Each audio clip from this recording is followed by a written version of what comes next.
Late us discuss about this question. इस question में कह रहा है the following data were obtained from a liquid limit test conducted on a soil sample. मतलब liquid limit, ठीक है ना। तो बेसिकली लिक्विड लिमिट का डेफिनेशन क्या होता है? उसका डेफिनेशन होता है the water content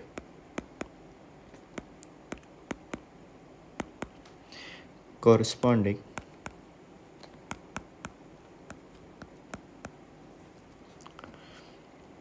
to 25 blows in the Case Grande liquid limit test. Okay मतलब यहाँ पे 25 नंबर ऑफ ब्लोज दिया गया है, ठीक है ना। तो यहाँ पे क्या है, टेबल में आप देख सकते हैं कि यहाँ पे नंबर ऑफ ब्लोज 25 भी यहाँ पे दिया गया है। तो हमको जो है यहाँ पे इंटरपोलेशन करने की ज़रूरत ही नहीं है, ग्राफ प्लॉट करने की ज़रूरत ही नहीं है, ठीक है ना। तो हम डायरेक्ट यहाँ पे उसका वाटर कंटेंट यहाँ पे लिख सकते हैं 61.9%।